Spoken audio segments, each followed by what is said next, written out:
Good evening दोस्तों, अभिनव coaching classes के YouTube channel पे आपका हार्दिक स्वागत है। और आज हम चालू करेंगे बहुत ही इम्पोर्टेंट एक मॉड्यूल जिसका नाम है ह्यूमन फिजियोलॉजी, जिसके अंदर हम सबसे पहले पढ़ेंगे एक्सक्रीटरी सिस्टम। तो देखो, एक्सक्रीटरी सिस्टम क्या है? बेसिकली कोई भी चीज जो हमारी बॉडी में बन रही है, जो हमारे चीज शरीर के लिए क्या है बेटा, वेस्ट है, अपशिष्ट है, जो हमारे शरीर के लिए जहरीला है, टॉक्सिक है, उसको हमें क्या करना पड़ेगा, उसको बाहर निकालना पड़ेगा, जो हम करेंगे बेटा एक्सक्रीटरी सिस्टम के द्वारा। अब देखो क्या है कि किसी के भी शरीर में कोई चीज जरूरत से ज्यादा होगी तो उसको बाहर निकालना बहुत ही जरूरी है। ठीक है, तो ये पहला सवाल जो हमारे दिमाग में ये आता है कि सर आप इतना सब बता रहे हैं कि ये वेस्ट रहेगा हमारे शरीर में, या जो अपशिष्ट पदार्थ रहेंगे हमारे शरीर में, इनको बाहर निकालना है। तो सर जो पहला सवाल मेरे दिमाग में आ रहा है कि ये वेस्ट हमारे शरीर में बनते क्यों हैं, इकट्ठे क्यों होते हैं? तो बेटा जो हमारे शरीर में जो ये वेस्ट जो भी बनते हैं और जो इकट्ठे होते हैं, किसके कारण? पहला कारण तो हमारे शरीर में जो बहुत सारे मेटाबॉलिज्म हो रहा है। Metabolism means different kind of जो केमिकल रिएक्शंस जो हो रही है, उन सारी केमिकल रिएक्शन का जो सम होता है वो क्या होता है?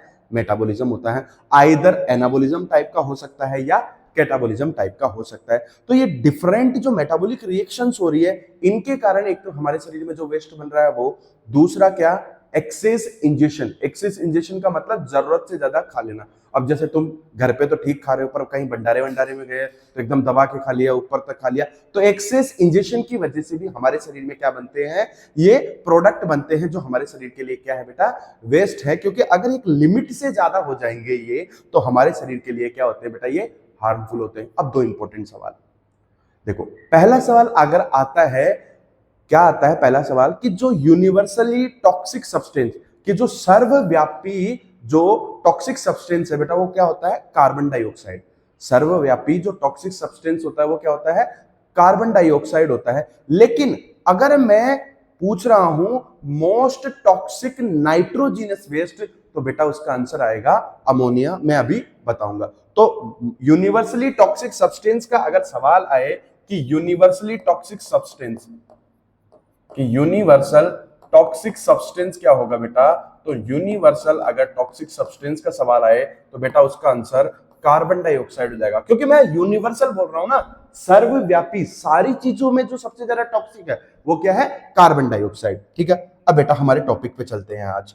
ठीक है, तो आज हमारा टॉपिक है excretive product and there elimination. तो वेस्ट जैसे कि यूरिया, यूरिक एसिड, अमोनिया और बहुत सारे आयंस जैसे कि कुछ कैटाइंस, सोडियम, पोटेशियम, और कुछ एनाइंस जैसे कि क्लोराइड, ये हमारे शरीर में बनते हैं और इकट्ठे होते हैं किसकी वजह से? या तो बेटा मेटाबॉलिज्म की वजह से, या एक्सेस इंजेशन की वजह से, कि जरूरत से ज्यादा खा लेने की वजह से, या शरीर में होने वाली जो केमिकल रिएक्शंस होती है उनके कारण ये वेस्ट प्रोडक्ट हमारी बॉडी में बनते हैं।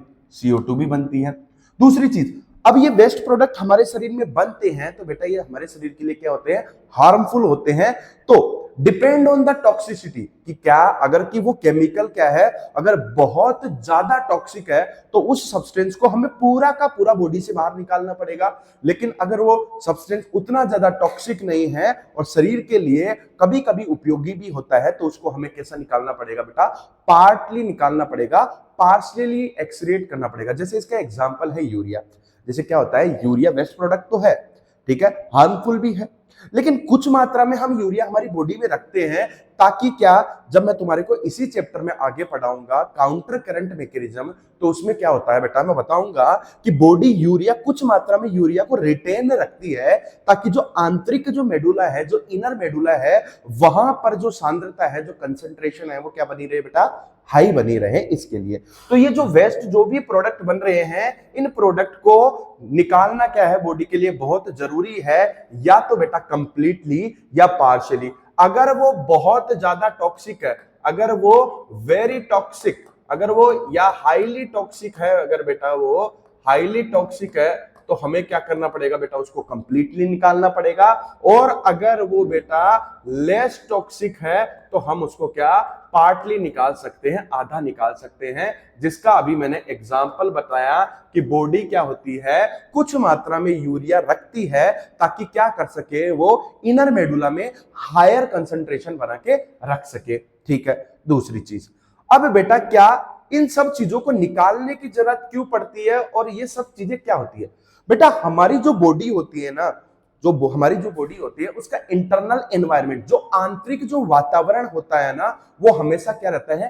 कांस्टेंट बना रहता है। मतलब हर एक केमिकल क्या होता है? एक रेंज में मौजूद होता है। जैसे ही उस रेंज से ज्यादा हो जाता है तो क्या करती है बेटा? बॉडी क्या करती है? उसको एलिमिनेट करने की कोशिश करती है। और जैसे ही उस रेंज से कम होता है तो बॉडी क्या होती है? जब भी वो मटेरियल आता है तो उसका एक्सेसिव एब्जॉर्प्शन करवाती है ताकि वो हमारी बॉडी के अंदर अपनी वापस नॉर्मल रेंज में आए। तो क्या होता है? एवरी केमिकल जो होता है, every chemical have their normal range.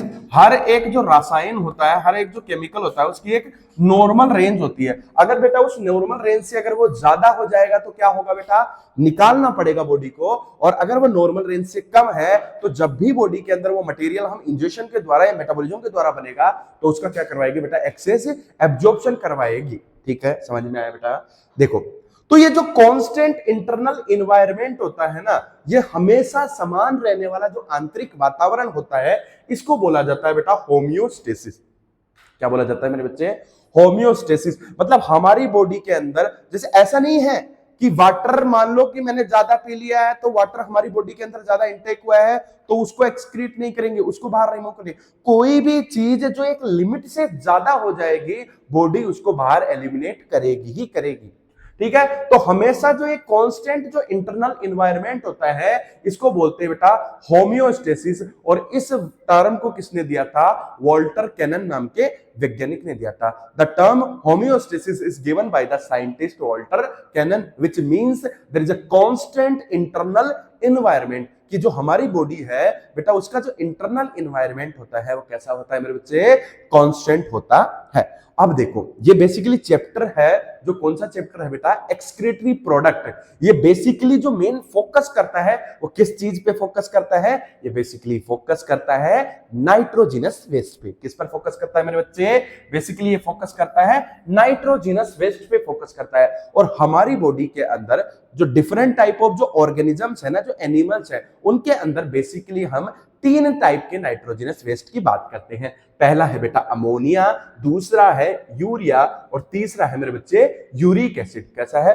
पहला है अमोनिया, दूसरा है यूरिया और तीसरा है मेरे बच्चे यूरिक एसिड। अब देखो क्या होता है कि इन सब के अंदर जो टॉक्सिसिटी है, जो जितना ज्यादा बॉडी के लिए जहरीला होगा, जितना ज्यादा टॉक्सिक होगा, उसको बॉडी से बाहर एलिमिनेट करने के लिए उतने ही ज्यादा मात्रा की क्या रिक्वायरमेंट होगी बेटा? वाटर की रिक्वायरमेंट होगा।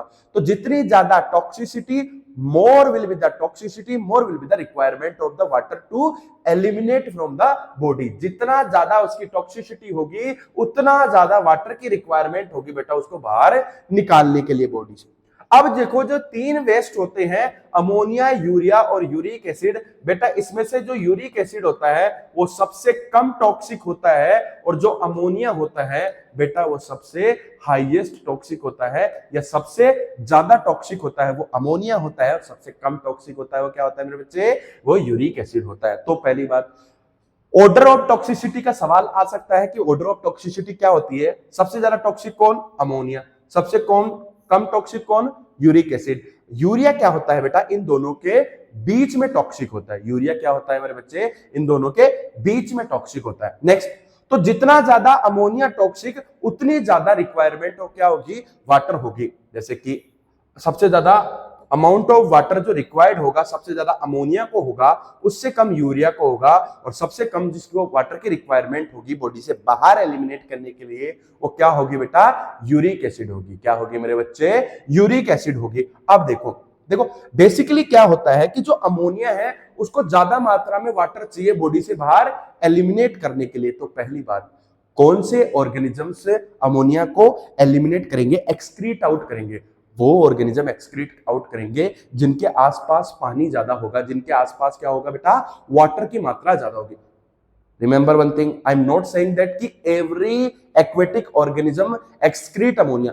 मैं ये नहीं बोल रहा हूं कि जो भी पानी में रहता है वो अमोनिया ही एक्सक्रीट कर रहा है, पर मैं ये बोल रहा हूं क्या बेटा कि अमोनिया को बहुत ज्यादा मात्रा में वाटर की रिक्वायरमेंट है बॉडी से बाहर एक्सक्रीट करने के लिए। तो ऐसे ऑर्गेनिजम्स अमोनिया को बॉडी के बाहर निकालेंगे जिनके अंदर क्या हो, जिनके आसपास क्या हो बेटा, बहुत ज्यादा मात्रा में पानी हो। वही ऑर्गेनिजम्स क्या करेंगे, अमोनिया को एक्सक्रीट आउट करेंगे। ठीक है, तो हम लोग अभी पढ़ेंगे कि जो ये वेस्ट मटेरियल थे तीनों, अमोनिया, यूरिया और यूरिक एसिड, इसका कंपैरिजन करते हुए हम लोग पढ़ेंगे। देखो एनसीईआरटी में बेसिकली एक पैराग्राफ दे रखा है, ठीक है, उसको पैराग्राफ को एक टेबल फॉर्म में मैं बता रहा हूं। ठीक है, तो देखो पहले मैं इसको एक बार पॉज कर लीजिए और पॉज करके इसको लिख लीजिएगा, मैं साइड में हो जा रहा हूं। ठीक है, तो आपने इसको पॉज कर लिया होगा और लिख लिया होगा, मैं मानता हूं ये बात को।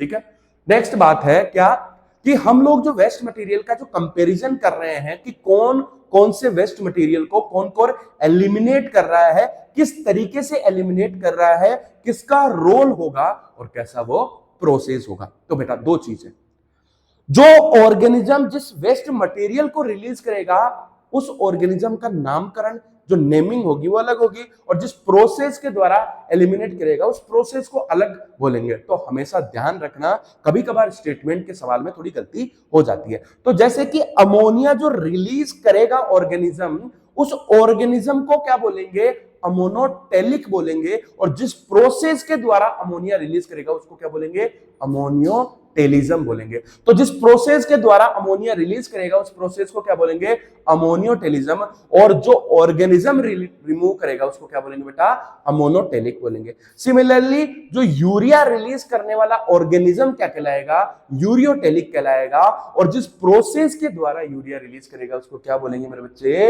यूरियोटेलिज्म बोलेंगे। तीसरी चीज, जो यूरिक एसिड रिलीज करेगा उसको क्या बोलेंगे, यूरिकोटेलिक। देखो स्पेलिंग में गलती नहीं कर लेना, ये यूरियोटेलिक है, ये यूरिकोटेलिक है। ये क्या है बेटा, स्पेलिंग में गलती नहीं होनी चाहिए। कैसे, ये यूरियोटेलिक है, ये यूरिकोटेलिक है। ठीक है, तो स्पेलिंग में गलती नहीं होनी चाहिए। तो जो यूरिया रिलीज करेगा यूरियोटेलिक, जिस प्रोसेस के द्वारा रिलीज करेगा यूरियोटेलिज्म, जो यूरिक एसिड रिलीज करेगा उसको यूरिकोटेलिक, और जिस प्रोसेस के द्वारा रिलीज करेगा उसको यूरिकोटेलिज्म बोलेंगे। ठीक है, तो ये बेसिकली क्या है, अमोनियोटेलिक, यूरियोटेलिक और यूरिकोटेलिक, ये ऑर्गेनिजम्स है। अब देखो कौन कौन सा एक्सक्रीटरी मटेरियल रिमूव करेगा, जो अमोनियोटेलिक जो ऑर्गेनिजम्स है वो अमोनिया बाहर निकालेंगे, जो यूरियोटेलिक है बेटा वो यूरिया निकालेंगे, और जो यूरिकोटेलिक है वो क्या निकालेंगे, यूरिक एसिड निकालेंगे। दूसरी बात, रिक्वायरमेंट्स ऑफ वाटर, तो वाटर की रिक्वायरमेंट किसको ज्यादा होगी, जो सबसे ज्यादा टॉक्सिक होगा। तो सबसे ज्यादा टॉक्सिक कौन था, अमोनिया। तो सबसे ज्यादा रिक्वायरमेंट वाटर की किसको होगी, एक्सक्रीट आउट करने के लिए, अमोनिया। सबसे कम टॉक्सिक कौन था, यूरिक एसिड। तो सबसे कम वाटर की रिक्वायरमेंट किसको होगी, यूरिक एसिड को। और इसका क्या होगा बेटा, ये मीडियम टॉक्सिक था तो इसको मीडियम अमाउंट ऑफ वाटर की रिक्वायरमेंट होगी, मतलब अमोनिया से कम बट यूरिक एसिड से ज्यादा होगा। तीसरी चीज, कौन से मैकेनिज्म के द्वारा ये एक्सक्रीट करेंगे या किस तरीके से ये एक्सक्रीट करेंगे। बेटा जो अमोनिया का जो एक्सक्रीशन होता है ना वो अमोनियम आयन के रूप में होता है। कैसे, अमोनिया का जो एक्सक्रीशन होता है मेरे बच्चे, अमोनिया का जो एक्सक्रीशन होगा वो कैसे होगा बेटा, अमोनिया का जो एक्सक्रीशन होगा वो अमोनियम आयन के रूप में होगा। पहली बात, अमोनिया का जो एक्सक्रीशन होगा वो अमोनियम आयन के रूप में होगा। दूसरी बात, अमोनिया को बॉडी से बाहर निकालने में किडनी का कोई भी रोल नहीं होगा। अमोनिया को बॉडी से बाहर निकालने के लिए किडनी का कोई भी रोल नहीं होगा। अमोनिया जब बॉडी से बाहर निकलेगा तो बेटा उसमें there is no significant role of kidney, वो सिर्फ बॉडी सरफेस से, किससे निकलेगा बेटा, बॉडी सरफेस से निकलेगा डिफ्यूजन के द्वारा। डिफ्यूजन क्या होता है, जब कोई भी चीज हायर कंसंट्रेशन से लो कंसंट्रेशन की तरफ अपने आप जाती है, जिसमें पैसिव मूवमेंट होता है, जिसमें कोई एनर्जी की रिक्वायरमेंट नहीं होती है। तो अमोनिया बॉडी के बाहर, अमोनिया बॉडी के बाहर कैसे निकलेगा बेटा, डिफ्यूजन से निकलेगा। कौन सी फॉर्म में बेटा, अमोनियम आयन की फॉर्म में निकलेगा। तो अमोनिया क्या, अमोनियम आयन की फॉर्म में निकलेगा, डिफ्यूजन के द्वारा निकलेगा। पेसिव प्रोसेस के द्वारा निकलेगा। और there is no significant role of kidney in the excretion of ammonia. तो अमोनिया का एक्सक्रीशन कैसे होता है बेटा? बॉडी सरफेस से होता है। कैसे होता है मेरे बच्चे? बॉडी सरफेस से होता है। अब देखो क्या होता है, अमोनिया को एक्सक्रीट आउट करने के लिए तो बहुत ज्यादा मात्रा में पानी की रिक्वायरमेंट होती है, लेकिन कुछ ऐसे जीव जो कहां रहते हैं? लैंड पे रहते हैं, टेरेस्ट्रियल एरिया में रहते हैं, जमीनी जगहों पर रहते हैं, तो वहां पर तो पानी कम है। तो पानी कम है तो मान लो कि उसको एक्सक्रिएट आउट करने के लिए बहुत ज्यादा अमाउंट ऑफ वाटर की रिक्वायरमेंट है, जबकि पानी तो बहुत कम है, तो वो तो ऑर्गेनिज्म के लिए सर्वाइवल नहीं रहा, ठीक है, वो तो उसकी सर्वाइवल को डिक्रीज करेगा। तो ऑर्गेनिज्म ने क्या कर लिया? एक तरीका अपना लिया, क्या कि जो हायर टॉक्सिक अमोनिया था उसको कम टॉक्सिक मटेरियल्स में कन्वर्ट कर ले। सिमिलरली यही काम करते हैं यूरियोटेलिक ऑर्गेनिज्म। ये क्या करते हैं बेटा? उनका जो लीवर होता है उस लीवर में क्या होता है? यूरिया साइकिल होती है। क्या होती है बेटे? यूरिया साइकिल होती है। तो लीवर में जो यूरिया साइकिल होती है उस यूरिया साइकिल के द्वारा क्या होता है? अमोनिया जो ज्यादा टॉक्सिक था वो कम टॉक्सिक, लेस टॉक्सिक यूरिया में कन्वर्ट होता है। उस साइकिल को बोलते हैं बेटा यूरिया साइकिल या ऑर्निथिन साइकिल बोलते हैं। ये कहां पर होती है मेरे बच्चे? ये होती है लीवर में। तो अमोनिया क्या होता है बेटा? यूरिया में कन्वर्ट होता है लीवर के अंदर। कौन सी साइकिल? यूरिया साइकिल या ऑर्निथिन साइकिल के द्वारा ऐसा होता है। अब देखो यूरिया जो आया है, यूरिया जो बॉडी में कन्वर्ट हुआ है, ये ब्लड में जाएगा और ब्लड से जाकर कहां से? किडनी से क्या निकल जाएगा बेटा? बाहर निकल जाएगा। तीसरी चीज, यूरिक एसिड तो बहुत कम टॉक्सिक है। यूरिक एसिड तो क्या है बेटा? बहुत कम टॉक्सिक है। अगर यूरिक एसिड तो बहुत कम टॉक्सिक है तो इसको एक्सक्रीट आउट करने के लिए तो कैसे निकलेगा? ये तो पेस्ट के रूप में या पेलेट के रूप में। जैसे तुम बाहर रहते हो, कोई पेड़ वेड़ से क्या होता है ना, कुछ पक्षी ऊपर उड़ते रहते हैं, वैसे गिरा देते हैं ना, जिसको तुम शुभ मानते हो, ठीक है, वही है। वो क्या है? एक्सक्रीटरी मटेरियल है उसका, पेलेट और पेस्ट के रूप में। कैसे? गोलकों के रूप में निकलता है, पेलेट या पेस्ट के रूप में निकलेगा। तो पेलेट या पेस्ट के रूप में निकलेगा कौन? Uric acid. क्योंकि बेटा क्या होता है? ये कम टॉक्सिक होता है, तो इसको बहुत कम मात्रा में पानी की रिक्वायरमेंट होती है। तो अमोनिया से यूरिया और यूरिक एसिड के अंदर जो एक्सक्रीटरी मटेरियल में जो ये शिफ्ट हुआ है, ये क्यों हुआ है बेटा? It is a terrestrial adaptation. कि एक्वेटिक वाले के पास तो पानी था लेकिन टेरेस्ट्रियल वाले के पास पानी नहीं था, तो ये एक्वेटिक से टेरेस्ट्रियल जो अडेप्टेशन है इसका ट्रांजिशन है ये। देखो दूसरी बात हम लोग बात करें बेटा टॉक्सिसिटी की। ये मैं बता ही चुका हूं कि ये सबसे ज्यादा टॉक्सिक होता है, ये सबसे कम टॉक्सिक होता है, और ये बेटा कैसा होता है? मीडियम होता है। ये कैसा होता है मेरे बच्चे? मीडियम टॉक्सिक होता है। ठीक है, एक बार आप इसको रोक के लिख लीजिएगा, ठीक है, तो आप लोग लिख लिए होंगे इसको। दूसरी बात, अब देखो बेटा आगे की बात हम लोग करते हैं, उसी टेबल में कंटिन्यू करते हैं बेटा, उसी टेबल में हम लोग कंटिन्यू करते हैं। देखो नेक्स्ट जो हम लोग करेंगे कि एग्जांपल्स वगैरह की बात करेंगे। तो एग्जांपल्स वगैरह की अगर हम लोग बात करेंगे तो क्या बात करेंगे बेटा? जो ये वाला जो मटेरियल है यूरिक एसिड, इस यूरिक एसिड को एक्सक्रीट आउट करने के लिए जो एग्जांपल्स होते हैं वो क्या होते हैं? लैंड स्नेल होता है, रेप्टाइल्स होते हैं, और क्या होता है बेटा? बर्ड्स होते हैं। लैंड स्नेल होता है, रेप्टाइल्स होता है, और क्या होता है बेटा? बर्ड्स होते हैं। ये वाले क्या होते हैं? यूरिक एसिड को एलिमिनेट करते हैं। फिश होती है, फ्रॉग होता है, बहुत सारे एम्फीबियंस, फिश, फ्रॉग, बहुत सारे एम्फीबियंस एंड मैमल्स, जैसे कि बेटा कौन? ह्यूमन। तो ये 2 बार सवाल आ चुका है कि ह्यूमन कौन सा मटेरियल एक्सक्रीट करता है और फ्रॉग कौन सा मटेरियल एक्सक्रीट आउट करता है। तो फिश, फ्रॉग, कौन सी फिश? मैराइन फिश बेटा, बोनी फिशेस नहीं। कौन सी फिश बेटा? मैराइन फिशेस, ठीक है। तो मैराइन फिशेस हो गई, ठीक है, फ्रॉग हो गया, और मेनी एम्फीबियंस हो गए, और कुछ मैमल्स जैसे कि ह्यूमन हो गए। दूसरी चीज क्या है बेटा कि जो एक्सक्रीटरी मटेरियल है जिसको ये लोग एक्सक्रीट आउट करेंगे, अमोनिया को जो एक्सक्रीट आउट करेंगे, अमोनिया जो एक्सक्रीटरी मटेरियल है उसको एक्सक्रीट आउट करने के लिए क्या होंगे? बोनी फिशेस होंगे, बहुत सारे एक्वेटिक इंसेक्ट हो गए, जैसे कि एक्वेटिक इंसेक्ट को क्या बोलते हैं बेटा? क्रस्टेशियंस बोलते हैं। एक्वेटिक इंसेक्ट को क्या बोलते हैं बेटा? क्रस्टेशियंस बोलते हैं। तो बोनी फिशेस हो गई, एक्वेटिक इंसेक्ट हो गए, ये अमोनिया रिलीज करेंगे। कौन से प्रोसेस के द्वारा रिलीज करेंगे? अमोनिया रिलीज करने वाले अमोनियोटेलिज्म प्रोसेस के द्वारा, यूरिया वाले यूरियोटेलिज्म के द्वारा, और यूरिक एसिड वाले यूरिकोटेलिज्म के द्वारा ये प्रोडक्ट को रिलीज आउट करेंगे। अब देखो एक सवाल है, ठीक है, 2 सवाल है यहां पर बेटा। क्या which animal release uric acid, कौन सा इनमें से कौन सा एनिमल यूरिक एसिड रिलीज करता है? तो पाओ, ह्यूमन, बोनीफिशियस और फ्रॉग। बोले सर इसमें से कुछ कुछ एग्जांपल्स तो आपने लिखवा दिए, बता दिए, समझ में भी आ गए, लेकिन कुछ एग्जांपल्स समझ में नहीं आ रहे। देखो फ्रॉग तो क्या होता है बेटा, यूरिया रिलीज करता है, पहली बात तो ये पता है। बोनीफिशियस क्या रिलीज करती है बेटा? अमोनिया रिलीज करती है। ह्यूमन क्या रिलीज करता है बेटा? यूरिया रिलीज करता है बेटा। क्रस्टेशियन, एक्वेटिक इंसेक्ट क्या रिलीज करते हैं बेटा? अमोनिया रिलीज करते हैं। बचा ये बेटा, ये जब तुम चैप्टर नंबर 4 पढ़ोगे तो उससे कंबाइन होकर इसका सवाल आता है, आ सकता है कभी कभार ऐसा कि जो पाओ क्या होता है, बर्ड होता है, बर्ड का जो साइंटिफिक नेम होता है पाओ होता है, ठीक है। तो पाओ क्या होता है, ये बर्ड है, ठीक है, एक बर्ड का साइंटिफिक नेम है। तो बेसिकली ये क्या है, ये बर्ड्स है, ठीक है। तो ये बर्ड है एक, ठीक है, पक्षी है, और पक्षी क्या रिलीज करते हैं बेटा? यूरिक एसिड रिलीज करते हैं। क्या रिलीज करते हैं बेटा? यूरिक एसिड रिलीज करते हैं। तो ये वाला आंसर हो जाएगा। अब दूसरा एक और सवाल है बेटा, मान लो कि कोई एक ऑर्गेनिज्म है, उस ऑर्गेनिज्म के रूप में इमेजिनरी काल्पनिक रूप से उसके शरीर में क्या होते हैं, 3 अपशिष्ट पदार्थ बन रहे हैं, 3 वेस्ट प्रोडक्ट बन रहे हैं, एक्स, वाई और जेड, ठीक है। अब क्या हो रहा है बेटा, वाई को एक्सक्रीट करने के लिए, वाई का उत्सर्जन करने के लिए क्या हो रहा है, एक्स से ज्यादा, देखो अमाउंट ऑफ वाटर रिक्वायर्ड बोल रहा है। सवाल क्या बोल रहा है बेटा? Amount of water required. देखो अमाउंट ऑफ वाटर रिक्वायर्ड में क्या बोल रहा है सवाल, कि जो एक्स है उसको बॉडी से बाहर निकालने के लिए पानी की जरूरत किससे, वाई से ज्यादा है, जबकि किससे कम है बेटा?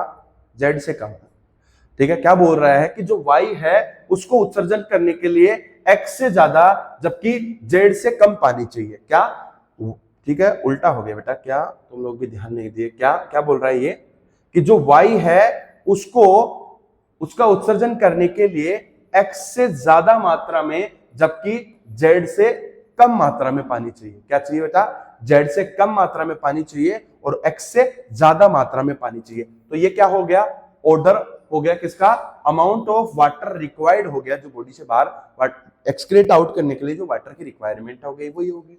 अब वाटर की रिक्वायरमेंट मैंने बताया, जितनी वाटर की रिक्वायरमेंट होगी, क्या बताया था मैंने, वाटर की जो रिक्वायरमेंट है बेटा, क्या बताया था मैंने, कि जो वाटर की जो रिक्वायरमेंट है, वो वाटर की रिक्वायरमेंट क्या होगी बेटा, डायरेक्टली प्रोपोर्शनल होगी किसके, टॉक्सिसिटी के। मतलब जितना ज्यादा जिसको वाटर की रिक्वायरमेंट होगा वो उतना ज्यादा विषैला होगा, उतना ज्यादा टॉक्सिसिटी होगी। तो अगर इस सवाल में वो पूछ लेता कि टॉक्सिसिटी का ऑर्डर क्या होगा, तो टॉक्सिसिटी का ऑर्डर क्या होगा बेटा, जेड सबसे ज्यादा टॉक्सिक, फिर वाई और फिर एक्स, क्योंकि जेड, वाई को क्या, जेड से कम मात्रा में वाटर चाहिए था, लेकिन एक्स से ज्यादा मात्रा में वाटर चाहिए होता बॉडी से बाहर निकालने के लिए, ठीक है।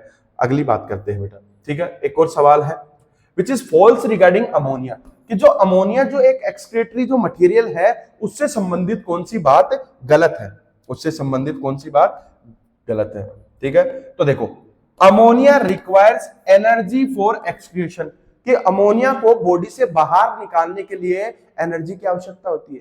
मैंने ऐसे बताया, मैंने क्या बताया कि अमोनिया को बॉडी से बाहर कैसे निकालते हैं, अमोनियम आयन के रूप में निकालते हैं, मतलब डिफ्यूजन के द्वारा निकालते हैं। और अभी बताया था डिफ्यूजन कैसा प्रोसेस होता है बेटा, डिफ्यूजन एक पेसिव प्रोसेस होता है। अगर प्रोसेस पेसिव है बेटा तो एनर्जी की रिक्वायरमेंट तो होगी ही नहीं ना, प्रोसेस अगर पेसिव है तो एनर्जी की रिक्वायरमेंट तो है ही नहीं, ऊर्जा की आवश्यकता तो है ही नहीं। तो पहला स्टेटमेंट गलत। दूसरा स्टेटमेंट क्या बोल रहा है, in ammonia excretion there is a significant role of kidney. क्या मैंने ऐसे बताया है कि अमोनिया को बॉडी से बाहर निकालने के लिए किडनी का रोल होता है? नहीं, अमोनिया तो डिफ्यूजन के द्वारा बॉडी की जो सरफेस होता है उससे बाहर निकलता है। तो there is no significant role of ammonia, ammonia के एक्सक्रीशन में there is no significant role of kidney. Third one statement is ammonia moves outside through skin and gills in form of compound which with others not in form of, कि ये बोल रहा है, सवाल ये बोल रहा है बेटा कि जो अमोनिया होता है वो बॉडी के बाहर निकलता है कंपाउंड बनके, ना कि अमोनिया बनके। क्या मैंने ऐसे बताया है कि अमोनिया बॉडी से बाहर निकलता है तो वो कंपाउंड बनके निकलता है? नहीं बेटा, अमोनिया बॉडी से बाहर निकलता है तो अमोनियम आयन के रूप में निकलता है, कंपाउंड बनके नहीं निकलता है। चौथा statement, those animal who release ammonia are ammonotelism, नहीं, मैंने क्या बताया था बेटा, ऑर्गेनिजम्स को तो अमोनोटेलिक बोलेंगे, और जिस प्रोसेस के द्वारा ये रिलीज कर रहा है बेटा उसको क्या बोलेंगे, अमोनोटेलिज्म बोलेंगे। तो ये वाली स्टेटमेंट भी क्या हो गई, गलत हो गई। तो यही पूछ रहा है कि इनमें से कौन सी स्टेटमेंट गलत है, तो सारी की सारी गलत है, तो ऑल ऑफ दी अबव हो जाएगा मेरे बच्चे। ठीक है, आगे हम बात करते हैं क्या बेटा, पहले मैं यूरिया साइकिल से रिलेटेड कुछ कुछ सवाल आते हैं वो बताता हूं। देखो बेसिकली यूरिया साइकिल से रिलेटेड एकदम बहुत ही वास्ट टॉपिक है, मतलब अगर यूरिया साइकिल में समझाने जाऊंगा तो थोड़ा सा वास्ट टॉपिक है, लेकिन उसका तुम्हारे सिलेबस में काम नहीं। बेसिकली दो चार बातें कि यूरिया साइकिल लीवर में ही क्यों होती है, क्योंकि कुछ एंजाइम होता है जैसे आर्जिनेज वगैरह होता है वो लीवर में ही मौजूद होता है, इसलिए जो यूरिया साइकिल होती है वो लीवर में होती है। ठीक है, यूरिया साइकिल होता है उसका जो सबस्ट्रेट होता है वो क्या होता है, अमोनिया और कार्बन डाइऑक्साइड, और उसका जो प्रोडक्ट होता है वो क्या होता है बेटा, यूरिया होता है। अब देखो कुछ इंपॉर्टेंट सवाल जो तुम्हें याद रखना है यूरिया साइकिल से, क्या कि यूरिया साइकिल में एक यूरिया मॉलिक्यूल को बनाने के लिए कितने अमाउंट ऑफ एटीपी की रिक्वायरमेंट होगी बेटा, 3 एटीपी की रिक्वायरमेंट होगी। देखो अमोनिया से जब यूरिया बनता है तो उसका फॉर्मूला ये होता है ना, NH2CO NH2। इसमें क्या होता है, ये दोनों जो नाइट्रोजन होते हैं ये अमाइनो एसिड एस्पार्टेट से आते हैं, और इसका जो ये कार्बन होता है ये कार्बन डाइऑक्साइड से आता है। दूसरी चीज, कौन कौन से ऑर्गेनल इन्वॉल्व होते हैं, तो बेटा इसमें माइटोकॉन्ड्रिया और साइटोप्लाज्म इन्वॉल्व होते हैं। दूसरी बात, यूरिया साइकिल के अंदर स्टार्टिंग में किस किस की आवश्यकता पड़ती है, तो बेटा स्टार्टिंग में जो सबस्ट्रेट दिया जाता है वो होता है अमोनिया और कार्बन डाइऑक्साइड। ठीक है, तो अमोनिया और कार्बन डाइऑक्साइड पहली स्टेप में होता है। यहां पर जो एंजाइम इसको कैटालाइज करता है, जो यूरिया साइकिल का रेट लिमिटिंग एंजाइम है जिसको बोलते हैं कार्बोमोइल फॉस्फेट, ये सिट्रुलिन में कन्वर्ट कर देता है इसको। अब देखो ये सिट्रुलिन वाला जो मटेरियल है ये क्या कर देता है, जो माइटोकॉन्ड्रिया, ये माइटोकॉन्ड्रिया की रिएक्शन था उसको साइटोप्लाज्म वाली रिएक्शन से क्या कर देता है, कनेक्ट कर देता है। तो दोनों के बीच में क्या होता है, लिंक करता है। ऊपर माइटोकॉन्ड्रिया वाली रिएक्शंस को नीचे वाली साइटोप्लाज्मिक रिएक्शन से क्या कर देता है बेटा, लिंक करने का काम करता है कौन, ये सिट्रुलिन अमाइनो एसिड। फिर आर्जिनिन बनता है, फिर वो फ्यूमेरेट के साथ कंबाइन होता है, आर्जिनेज एंजाइम जो सिर्फ लीवर में मिलता है, जिसकी वजह से क्या होता है, ये यूरिया साइकिल लीवर में होती है, बाकी जगह नहीं होती है। इससे क्या होता है, यूरिया साइकिल का जो एंड प्रोडक्ट होता है वो यूरिया मिलता है। और ये फ्यूमेरेट कहां से आती है, फ्यूमेरेट जब मैं तुम्हारे को क्रैब साइकिल बताऊंगा तब बताऊंगा कि क्रैब साइकिल होती है या ट्राई कार्बोक्सिलिक एसिड जो साइकिल होती है उसमें फ्यूमेरेट बनता है। कल भी जब मैंने एंजाइम वाला टॉपिक पढ़ाया था पहले, तो उसमें बताया था ना, सक्सिनेट से क्या बनता है, फ्यूमेरेट बनता है, सक्सिनिक डिहाइड्रोजिनेज काम करता है। तो वही फ्यूमेरेट जो ट्राई कार्बोक्सिलिक एसिड में बनता है बेटा, वही फ्यूमेरेट यहाँ पर सहायता करता है, और एंड प्रोडक्ट यहाँ पर यूरिया बनता है। तो क्या क्या याद रखना है, यूरिया साइकिल और ऑर्निथिन साइकिल के द्वारा अमोनिया यूरिया में कन्वर्ट होता है, लीवर के अंदर होती है, माइटोकॉन्ड्रिया और साइटोप्लाज्म ऑर्गेनेल इन्वॉल्व होते हैं। स्टार्टिंग मटेरियल जिसकी आवश्यकता होती है वो होता है अमोनिया होता है और कार्बन डाइऑक्साइड होती है। यूरिया के अंदर जो दोनों नाइट्रोजन जो दिखते हैं वो एस्पार्टेट से आते हैं, और जो कार्बन दिखता है बेटा वो कहां से आता है, कार्बन डाइऑक्साइड से आता है। अब देखो हम लोग जो अलग अलग चैप्टर 4 में जो डिफरेंट काइंड ऑफ जो फाइलम्स पढ़ेंगे, ठीक है, उसके अंदर कौन कौन सी के अंदर कौन कौन सा एक्सक्रीटरी ऑर्गन मिलेगा। तो देखो बेटा, क्या पोरीफेरा और जो सिलेंट्रेटा होगा उसके अंदर एक्सक्रीटरी ऑर्गन एब्सेंट होता है। वो क्या बेटा, बॉडी सरफेस से ही बेटा क्या, डिफ्यूजन के द्वारा इन मटेरियल्स को बाहर निकालते हैं। तो प्लेटी हेलमिंथीज और रोटीफेरा के अंदर क्या होती है बेटा, फ्लेम सेल, ज्वाला कोशिकाएं और प्रोटोनेफ्रिडिया होती है। एस के जो हेलमिंथीज होती है उसमें रेनेट सेल होती है। एनेलिड्स जो होते हैं बेटा उसमें नेफ्रॉन्स होती है। आर्थ्रोपोडा जो होता है उसमें मालपीजियन ट्यूब्यूल्स होती है, कोक्सल ग्लैंड्स होती है, ग्रीन ग्लैंड्स होती है, और कौन सी होती है बेटा, एंटेनल ग्लैंड्स होती है। जो मोलस्का होता है बेटा उसमें गिल्स होता है। इकाइनोडर्मेट्स में क्या होता है, एक्सक्रीटरी ऑर्गन एब्सेंट होता है। हायर फाइलम होकर भी उच्च ग्रुप होकर भी इसके अंदर एक्सक्रीटरी ऑर्गन एब्सेंट होता है इकाइनोडर्मेट में। हेमिकोडेटा में क्या होता है बेटा, प्रोबोसिस होती है। हेमिकोडेट्स जो होते हैं ना, जो छोटे छोटे टाइप के वॉर्म्स होते हैं, ठीक है, उनके अंदर होता है, जिसको पहले किसमें, कोरोडेटा में रखा गया था। लेकिन इसके अंदर कोरोडेटा में क्या होता था, पीछे डोर्सली प्लेस्ड MSD, कोरोडेटा के लिए हम बोलते हैं ना, कोरोडेटा वो जिसके अंदर MSD मतलब मेसोडर्म से डिराइव्ड हुई सॉलिड डोर्सली प्लेस्ड नोटोकॉर्ड जिसमें मौजूद होते हैं उनको कोर्डेट बोलते हैं। जिसके अब इनके अंदर पहले क्या था कि ऐसा माना गया था कि इनके अंदर भी एक स्ट्रक्चर है जो नोटोकॉर्ड की जैसी है या नोटोकॉर्ड ही है, इसलिए इनको पहले कोर्डेट में रखा गया था। लेकिन बाद में देखा गया तो पता चला कि वो क्या है, एक तो वेंट्रली प्लेस्ड है, एक दूसरी क्या है वो मेसोडर्मली डिराइव्ड नहीं है, तीसरी चीज क्या है वो होलो है। तो ये कैरेक्टर एकदम अलग हो गए जिसको स्टोमोकॉर्ड बोलते हैं। क्या बोलते हैं उसको? स्टोमोकॉर्ड बोलते हैं। इसलिए इस जो हेमिकॉर्डेटा के मेंबर्स हैं, ये जो सदस्य हैं, इनको कॉर्डेटा से निकाल के अलग फाइलम में रख दिया गया, जैसे बेलोनोग्लोसस वगैरह ये होते हैं ना हेमिकॉर्डेटा में। इसके बाद में जो सेफेलोकॉर्डेट्स होते हैं, जैसे एग्जांपल हो गया एम्फियोक्सस, बेटा इनमें भी फ्लेम सेल होती है जो किसमें होती है? प्लेटीहेल्मिन्थेस और रोटिफर्स में। जो पाइसीज होती है, एम्फीबियंस होते हैं, रेप्टाइल्स, एवीज और मेमल्स, इनके अंदर क्या होती है बेटा? किडनी होती है। इनके अंदर क्या होती है? एक्सक्रीटरी मटेरियल किडनी होती है। तो आज हमने क्या क्या पढ़ा? आज हमने पढ़ा कि बॉडी के अंदर कि जो ये वेस्ट मटेरियल्स होते हैं ये बॉडी में क्यों एक्यूमुलेट होते हैं? मेटाबॉलिज्म से और एक्सेस इंजेक्शन की वजह से। ये हमारी बॉडी के लिए हार्मफुल है, इसलिए इनको पार्टली और कंप्लीटली रिलीज करना होता है, क्योंकि हमारी बॉडी एक कांस्टेंट इंटरनल एनवायरनमेंट की रिक्वायरमेंट रखती है, जिसको होम्योस्टेसिस बोलते हैं। सबसे ज्यादा टॉक्सिक अमोनिया होता है, सबसे कम टॉक्सिक कौन सा होता है? यूरिक एसिड होता है। यूरिया मीडियम टॉक्सिक होता है। जिस प्रोसेस के द्वारा ये एलिमिनेट करते हैं उसको अमोनियोटेलिज्म, यूरियोटेलिज्म और यूरिकोटेलिज्म बोलते हैं। ठीक है। और जो उन ऑर्गेनिजम्स को क्या बोलते हैं? अमोनोटेलिक बोलते हैं, यूरिकोटेलिक और यूरियोटेलिक बोलते हैं। टॉक्सिसिटी का ऑर्डर हो गया, जितना ज्यादा टॉक्सिक उतनी ज्यादा अमाउंट ऑफ वाटर की रिक्वायरमेंट है बेटा उसको एक्सक्रीट आउट करने के लिए। फिर अपन ने एक दो क्वेश्चन देखा और उसके बाद में अपन ने ये बहुत सारे ऑर्गन जो फाइलम्स थी उनकी बात की कि किस किस में एक्सक्रीटरी ऑर्गन मौजूद होता है, किस में नहीं होता। तो पढ़ते रहिए, लगातार फोकस रहिए और अपने मंजिल की तरफ हमेशा एक नया कदम बढ़ाते रहिए। धन्यवाद।